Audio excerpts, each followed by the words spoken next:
तो स्वागत है प्रतिज्ञा कंप्यूटर सेंटर की इस नई वीडियो में। पिछली वीडियो में हमने इंट्रोडक्शन टू कंप्यूटर देखा था, जो कि पूरी तरीके से एक थ्योरी क्लास थी। इस वीडियो के माध्यम से हम एक नई सीरीज शुरू करने जा रहे हैं, जो कि ट्रिपल सी के previous year multiple choice questions की प्रैक्टिस के लिए बेहतर हो सकती है। हमने इस बात का ध्यान रखा है कि हम इस पूरी वीडियो सीरीज में आपको उन सभी प्रश्नों से गुजारें जिनकी संभावना बनी रहती है कि वो ट्रिपल सी के एग्जाम में पूछे जाएंगे। हमारा उद्देश्य है कि आप आगामी ट्रिपल सी की परीक्षाओं में बेहतर प्रदर्शन करें और हमें आपसे यही आशा भी रहेगी। तो आइए शुरू करते हैं। हमारा पहला सवाल है, निम्नलिखित में से कौन सा उपकरण इनपुट डिवाइस की श्रेणी में नहीं आता है? पहला ऑप्शन है OCR। आप सभी लोगों को मालूम है कि जो OCR का डिवाइस होता है वो इमेज से किसी प्रकार के टेक्स्ट या किसी और कंटेंट की जो है ग्रैबिंग करता है। तो OCR जो है ये इनपुट डिवाइस है। आवाज़ पहचानने का यंत्र यानी कि वॉइस रिकॉग्निशन डिवाइस, तो ऑब्वियसली हम इसमें वॉइस इनपुट करते हैं और वो इसको रिकॉग्नाइज करता है और बाद में हमें आउटपुट देता है रिकॉग्निशन के बाद। तो ये भी एक इनपुट डिवाइस ही हुआ एक्चुअली। ऑप्टिकल स्कैनर ऑब्वियसली एक इनपुट डिवाइस है, क्योंकि हम स्कैनिंग में हम चाहे ऑप्टिकल स्कैनर की बात करें चाहे फिंगरप्रिंट स्कैनर की बात करें, ये सारे के सारे जो है इनपुट डिवाइस में आते हैं। और हमारा सवाल है कौन इसमें नहीं आता है इनपुट डिवाइस की श्रेणी में। तो एक ही ऑप्शन बचता है, option B COM, computer output to microfilm. यानी कि हमें कंप्यूटर पे जो आउटपुट प्राप्त होता है, किसी तरीके की इमेज हो गई, वीडियो हो गई, उसका जो है माइक्रोफिल्म में जो कन्वर्जन है, ठीक है, ये जो डिवाइस होता है COM, इसको हम क्या कह सकते हैं, ये इनपुट है कि नहीं है? तो ये इनपुट एक्चुअली नहीं है, ये है कंप्यूटर आउटपुट टू माइक्रोफिल्म। ये हमें आउटपुट देता है, एक्चुअली ये हमारा आउटपुट होता है। तो ये डिवाइस COM एक्चुअली हमारा आंसर हो जाएगी। ऑप्शन बी जो है करेक्ट आंसर है। आइए आगे बढ़ते हैं अगले सवाल पर। हमारा अगला सवाल है, ईथरनेट नेटवर्क में डेटा प्रसारण के लिए किस प्रोटोकॉल का उपयोग किया जाता है? कौन सा प्रोटोकॉल है जो यूटिलाइज होता है ईथरनेट नेटवर्क में डेटा ट्रांसमिशन के लिए? पहला ऑप्शन है इसमें से कोई नहीं, दूसरा ऑप्शन है CSMA CD, तीसरा ऑप्शन है CSMA और चौथा ऑप्शन है CSMA CA। तो जो हमारा आंसर है एक्चुअली वो CSMA CD है। Answer number option number B जो कि CSMA CD है, ये हमारा राइट आंसर है। CSMA CD एक्चुअली एक मीडिया एक्सेस प्रोटोकॉल होता है जो ईथरनेट में टकराव का पता लगाता है, उसका समाधान करता है। जब इस ईथरनेट में नेटवर्किंग का कोई भी टकराव होता है एक्चुअली, तो उसका ये पूरा प्रोसेस करता है और उसका ये पूरा मतलब ट्रैक रखता है और उसका समाधान भी करता है, पता लगाता रहता है कंटिन्यूसली, ताकि जो हमारा नेटवर्क है वो फ्लॉलेसली चल पाए।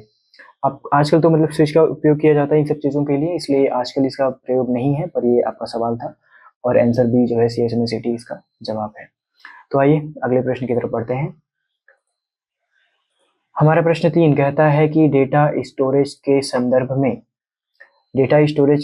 में 100 KB किस मापन इकाई को निरूपित करता है? पहला ऑप्शन है किलोबिट, इनमें से कोई विकल्प नहीं। दूसरा ऑप्शन है किलोबाइट, हमारा तीसरा ऑप्शन है और चौथा ऑप्शन है किलोबिट और किलोबाइट दोनों। अब यहाँ पे एक छोटी सी कंफ्यूजन पैदा होती है बार बार, हमेशा इसको KB ही लिखा जाता है, चाहे किलोबिट हो चाहे किलोबाइट हो। तो इस पर आप कंफ्यूज मत होइएगा। KB एक्चुअली जो है लिखने के तरीके पे डिपेंड है। अगर हम दोनों जो है स्मॉल लेटर से लिखते हैं KB इस तरीके से, तो ये किलो बिट को दर्शाएगा, और अगर हम कैपिटल लेटर से लिखते हैं KB, तो ये किलो बाइट को दर्शाएगा। और हमारे प्रश्न में KB जो है कैपिटल लेटर से लिखा गया है, इसलिए हमारा जो जवाब होगा ये किलो बाइट के संदर्भ में जाएगा। तो किलो बाइट जो है आपका ऑप्शन नंबर सी है। तो हमारा जो किलो बाइट है option number C correct answer हो जाएगा। आइए अगले सवाल की तरफ बढ़ते हैं। अब हमारा अगला सवाल कहता है कि CPU और मुख्य मेमोरी के मध्य अत्यधिक तीव्र गति वाली मेमोरी का नाम क्या है?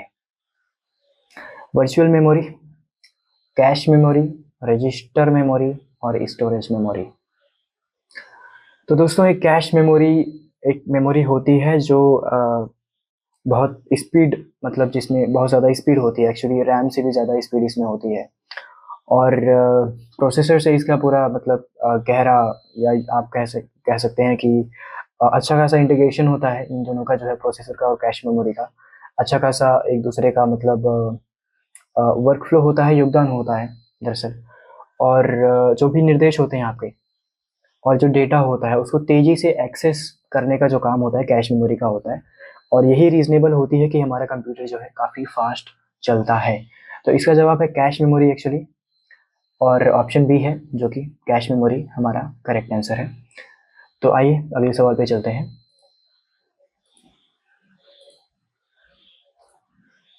अगला सवाल है पांचवा क्वेश्चन, और पांचवा क्वेश्चन हमसे पूछ रहा है कि एक दस्तावेज में वर्तनी संबंधी गलतियों को कम करने में निम्नलिखित में से कौन सा फीचर सहायक होता है।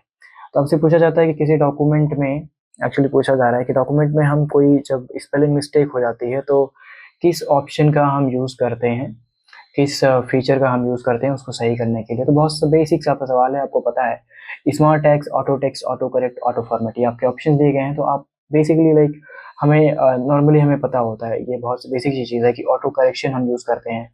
तो जो ऑटो करेक्ट का जो ऑप्शन है, जो फीचर है वो यूज़ होता है। यहाँ पे ऑप्शन सी में है, तो हमारा जो है ऑप्शन सी जो है करेक्ट आंसर हो जाएगा। आइए अब अगले सवाल की तरफ बढ़ते हैं। अगला सवाल है डिजिटल बैंकिंग में प्रयुक्त वन टाइम पासवर्ड।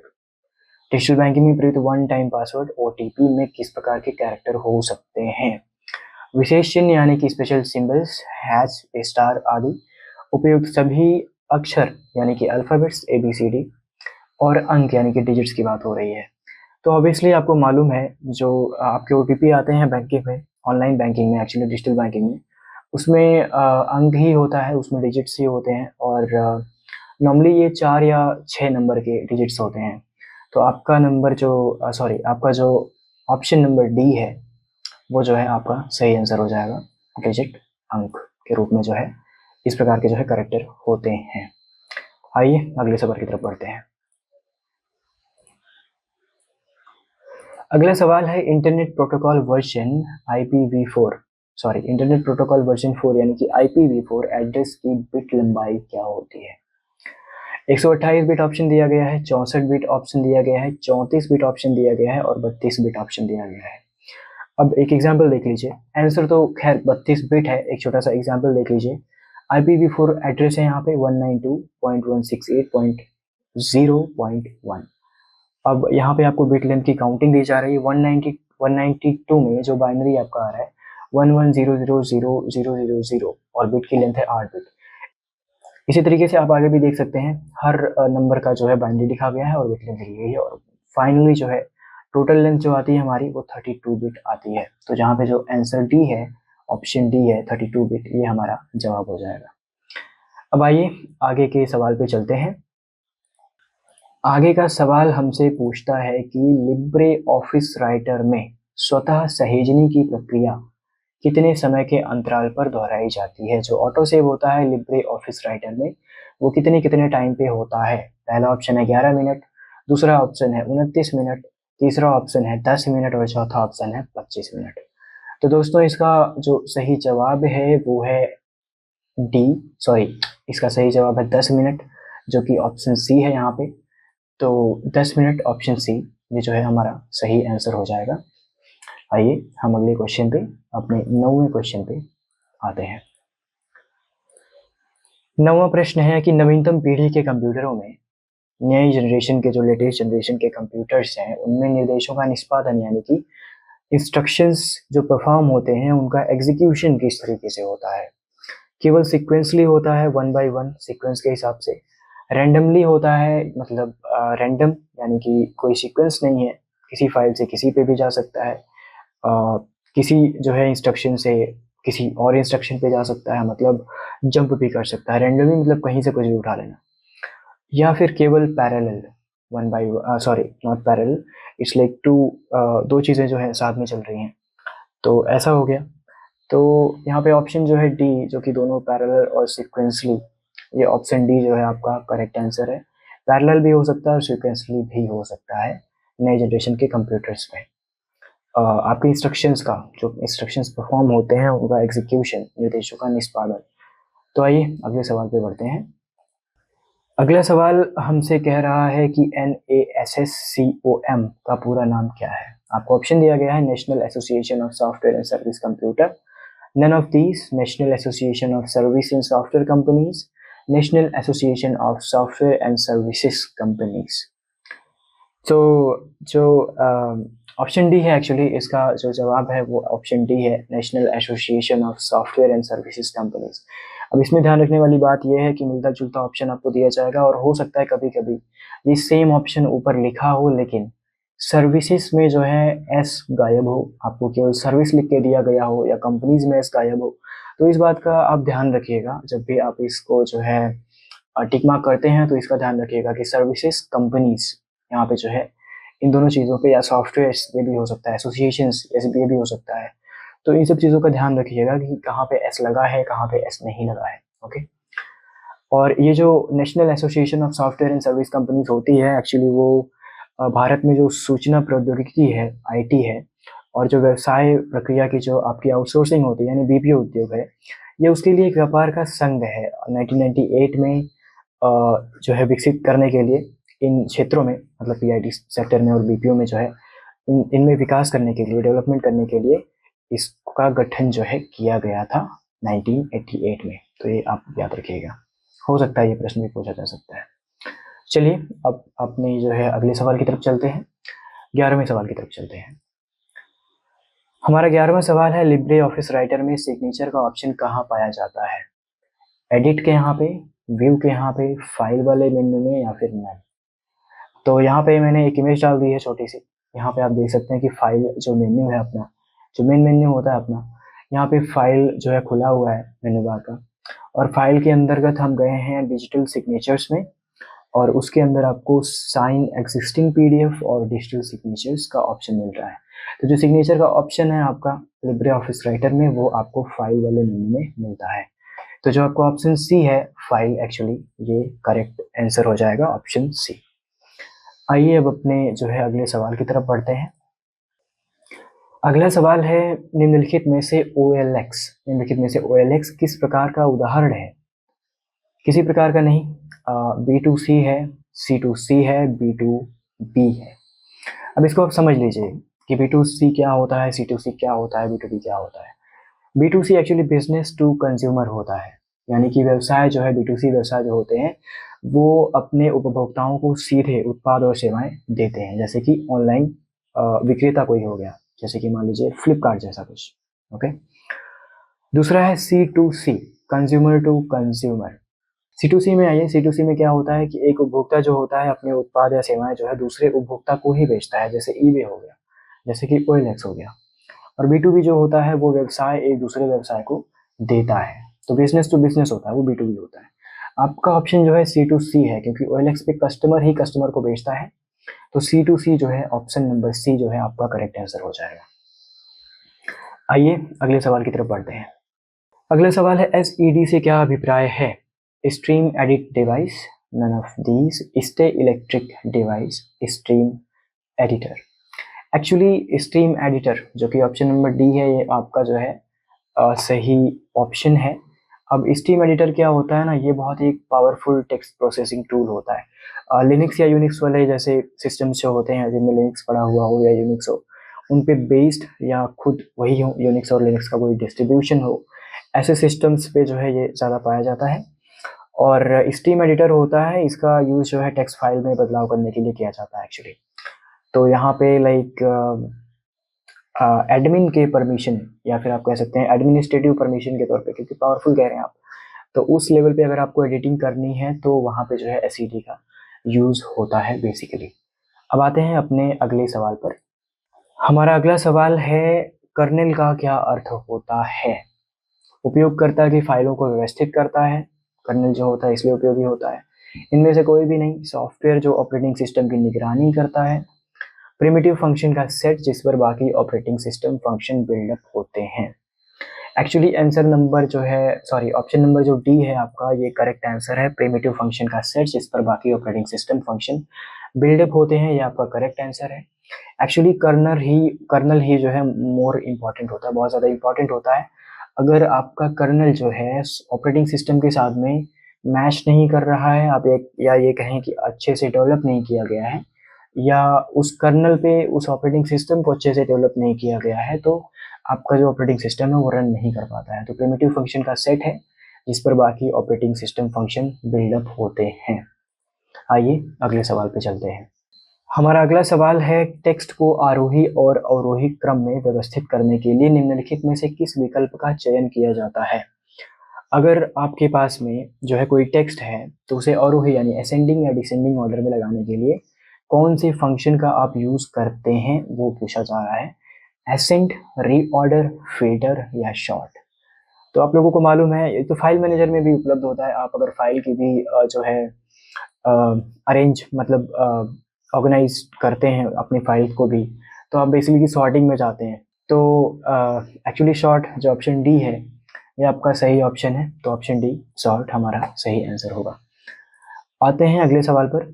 अगला सवाल हमारा कह रहा है कि ओटीपी को डैश के रूप में भी जाना जाता है। हमें यहाँ पे fill in the blanks type का क्वेश्चन दिया गया है। हमें एक वर्ड चूज करना है जो यहाँ पे फिट हो। हमें ओटीपी को मतलब और किस रूप में जाना जाता है, बेसिकली सवाल ये है। स्थैतिक पासवर्ड, स्टैटिक पासवर्ड यानी कि फिक्स्ड पासवर्ड, स्थिर पासवर्ड, स्टैटिक पासवर्ड, सॉरी ये 2 बार हो चुका है। आई थिंक स्थैतिक और स्थिर पासवर्ड जो है 2 बार ये सेम ऑप्शन था हिंदी में इसका ट्रांसलेशन जो है। तो आई थिंक ये ऑप्शन ए और ऑप्शन सी ये रिपीटेड है। डायनेमिक पासवर्ड, डायनेमिक पासवर्ड बोलने का मतलब है कि जो बार बार बदलता रहता है। आप जितनी बार ओटीपी भेजते हैं हर बार आपको एक नया ओटीपी मिलता है, सेम नंबर नहीं मिलता है एक्चुअली। तो जो ओटीपी है वो इसी तरीके का होता है। तो डायनेमिक पासवर्ड जो है हमारा ऑप्शन करेक्ट हो जाएगा, ऑप्शन नंबर डी। चलिए अगले सवाल पर चलते हैं। हमारा अगला सवाल है, निम्नलिखित में से लिनक्स ऑपरेटिंग सिस्टम का कोर है। शेल है, कमांड है, कर्नल है या टर्मिनल है। तो हमारा यहाँ पे कर्नल जो है वो करेक्ट आंसर है। कर्नल जो होता है लिनक्स ऑपरेटिंग सिस्टम का कोर होता है, बहुत ही ज़्यादा इंपॉर्टेंट होता है एक्चुअली। आते हैं अगले सवाल पर। तो हमारा अगला सवाल है, 1956 में एआई क्रांति शुरू करने वाला सम्मेलन कहाँ आयोजित किया गया था। एक्चुअली दोस्तों ये डार्टमाउथ में हुआ था। डार्टमाउथ में जो है ये सम्मेलन हुआ था। एआई का रेवोल्यूशन जो है यहीं से शुरू हुआ था। मैंने यहाँ पे एक पिक्चर लगा रखी है जिसमें इसके कुछ फाउंडिंग फादर्स का जो है इमेज है। आप इसे ऑनलाइन भी सर्च कर सकते हैं, founding fathers of AI 1956 Dartmouth, आपको पूरी इन्फॉर्मेशन मिल जाएगी। तो चलते हैं अगले सवाल पर। अगला सवाल हमारा है कि निम्नलिखित में से इंडस्ट्री 4.0 किससे संबंधित है। हमारा अगला सवाल है, निम्नलिखित में से इंडस्ट्री 4.0 किससे संबंधित है। पहला ऑप्शन है नन, दूसरा ऑप्शन है अमेरिका, तीसरा ऑप्शन है ऑस्ट्रेलिया, चौथा ऑप्शन है जर्मनी। तो इसका शुरुआत दोस्तों जो हुई थी वो जर्मनी से हुई थी। और ये जो है उद्योग 4.0 या आप कहें इंडस्ट्री 4.0 औद्योगिक क्रांति है। इसमें भौतिक और डिजिटल दुनिया को जो है एकीकृत करने की कोशिश की गई। डिजिटल और फिजिकल वर्ल्ड को जो है एक तरीके से अच्छे से कोलैब किया गया। और उत्पादन, प्रोडक्टिविटी, प्रोड्यूस जो आपका रेट है वो आपको बढ़ाने का जो है, मैन्युफैक्चरिंग रेट कह सकते हैं आप, यूनिट आप कह सकते हैं, ऐसा कुछ मतलब मैन्युफैक्चरिंग एक्चुअली आप कहें तो बेसिकली इसको बढ़ाने का जो है और लागत कम करने की कोशिश इसमें की गई थी। तो इसमें जो है उद्योगों में प्रतिस्पर्धा स्थापित हुई अच्छी खासी और अच्छा खासा विकास हुआ। इसकी शुरुआत जर्मनी में हुई थी दोस्तों। तो जर्मनी जो है ऑप्शन डी आपका करेक्ट आंसर हो जाएगा। आगे बढ़ते हैं। हमारा अगला सवाल है और लास्ट सवाल है इस वीडियो का, निम्नलिखित में से किस बैंक ने क्रेडिट कार्ड की शुरुआत की। ICICI Bank, State Bank of India, HDFC Bank, Central Bank of India. तो जो हमारा ऑप्शन डी है Central Bank of India, CBI ने एक्चुअली जो है इसकी शुरुआत की थी क्रेडिट कार्ड की। तो इसी के साथ में दोस्तों जो है क्वेश्चन 20 हमारा समाप्त होता है और इसी के साथ में ये वीडियो भी समाप्त होती है। हम इसी तरीके के प्रश्नों का कलेक्शन जो कि ट्रिपल सी के लिए बहुत ही ज़्यादा उपयोगी है, जिसकी संभावनाएं हैं कि वो आगामी परीक्षाओं में पूछे जाएंगे, हम हफ्ते में 2 बार या 3 बार आपके समक्ष जो है लाते रहेंगे। और हर वीडियो में 20 से 30 क्वेश्चंस मैक्सिमम आपको जो है मिलने वाले हैं। आप पढ़ाई जारी रखिए, तैयारी जारी रखिए और आशा करते हैं कि आप आगामी परीक्षाओं में काफ़ी अच्छा प्रदर्शन करेंगे। तो मिलते हैं अगली वीडियो में, तब तक के लिए जय हिंद, जय भारत।